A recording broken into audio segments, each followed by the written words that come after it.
Gold revaluation, remember that? Well, it's picking up once again. It's starting to trend. People are starting to talk about it once again. You know, it wasn't too long ago that this channel and other channels, all we were talking about for weeks, it seems, was gold revaluation.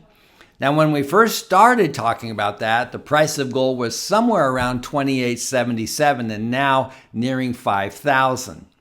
We did just share with you a JP Morgan gold price prediction by the end of 2026 to be around $6,300 an ounce. So gold has been climbing since we first started talking about gold revaluation, but it's coming up once again. The reason being, we're getting close to that 12-month period for the Trump administration. Scott Bessent said himself that within 12 months, we're looking to monetize the asset side of the U.S. balance sheet. When he began that conversation, gold was around $28.77 an ounce. Now it's nearing $5,000. We've been seeing gold being revalued, if you will, in one way. But will the Trump administration revalue gold? Some particular individuals with a particular math equation are saying that gold, if revalued, should be somewhere around $21,000 an ounce. There's various computations on that amount. Will we see this? And another question is, do we even have any gold? Wait till you hear this. Epstein files. We've heard a lot about the Epstein files. Within an email, there apparently is some conversation concerning that there is no gold in Fort Knox. Epstein email claims that gold in Fort Knox is completely missing. An email from the Epstein files cites a report allegedly prepared for Putin by Russia's Federal Security Service, claiming former International Monetary Fund chief Dominique Strauss uncovered evidence that U.S. gold reserves at Fort Knox were missing or unaccounted for. You know, ever since Trump came in office and we were all excited about Doge, you know, we've been talking about a Fort Knox audit. How about Fort Knox, Denver, and so on and so forth? How about an audit? What's taking so long? Why isn't it happening?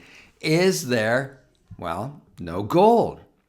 According to this report from Strauss, he grew concerned after the U.S. allegedly stalled delivery of 191.3 tons of gold owed to the IMF under a 1978 agreement to fund the SDRs. It further alleges, this email, that after raising concerns with the officials tied to Barack Obama, Strauss was shown evidence by rogue elements within the Central Intelligence Agency that the gold was gone. Is there gold in Fort Knox? What if there isn't? Then this gold revaluation is basically a waste of conversation. We would like to know. What about you? Let me know in the comments below. We want a transparent government. We want to know.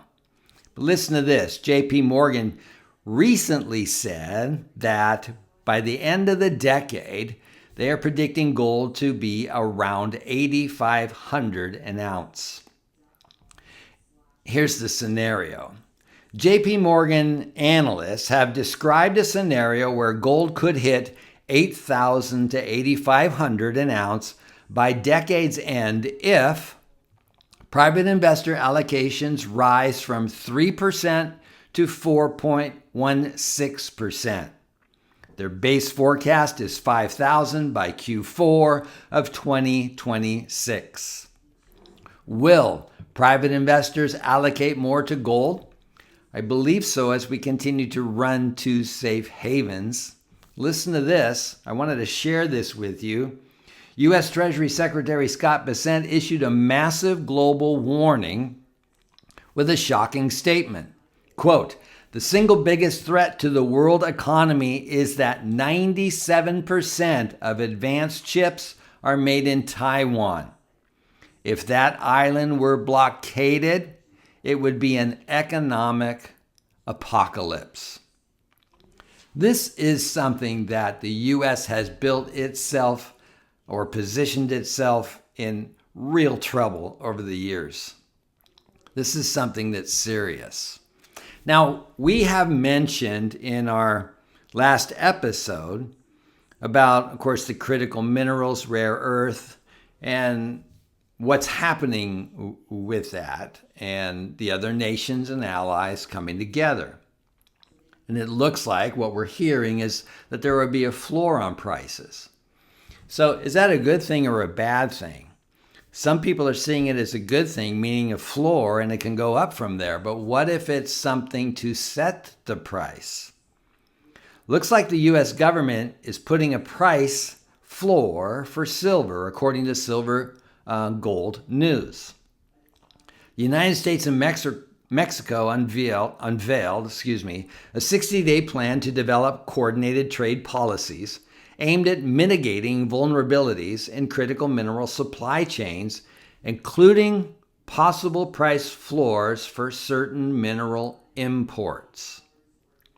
If this is happening, and if it will be happening quickly, then I would imagine there'd be a great pressure to push those prices down to establish this floor. I guess we're just going to have to wait and see on this, but let me know what you think about this, what you're hearing about this. Mexico is the world's #1 silver producing country. It leads the next biggest producer, China, by a wide margin, with about 6,300 metric tons of silver mined in 2024. This could be a great thing, and there could be a lot of downward pressure until the dust settles. So we probably need to be prepared for lower prices, of course, unless COMEX blows up. And that conversation is all over X. For our final story today, I want to talk about the upcoming economy. What might we see with the new Fed chair? What might we be experiencing when it comes to the economy? Well, we already know that President Trump wants to and will, if he can, get the economy to run hot, which means to us, currency debasement will continue. Now, Zero Hedge just ran an article. I'll go ahead and put a link in the description below if you wish to read the article. Very well done, breaks down into some strategic pieces to understand, but most of us probably already have a good clue as to what President Trump will do. But as to Kevin Warsh and the Federal Reserve, well, only time will tell. But here's how this article opens up. The Trump administration has made no secret of its desire to push the monetary easing pedal to the metal, even as the engine is already near the red line. They intend to push the system as hard as possible today and worry about the consequences later. President Trump wants to grow the economy as quickly as possible. And from the general public's perspective, we're going to be witnessing and experiencing, currency debasement. So we need to plan for this, and we need to understand why we are holding and moving into the metals to protect ourselves from this currency debasement.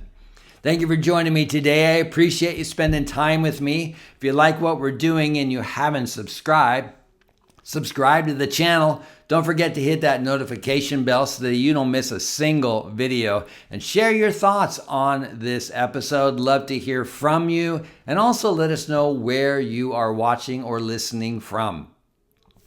Till next time, see you then.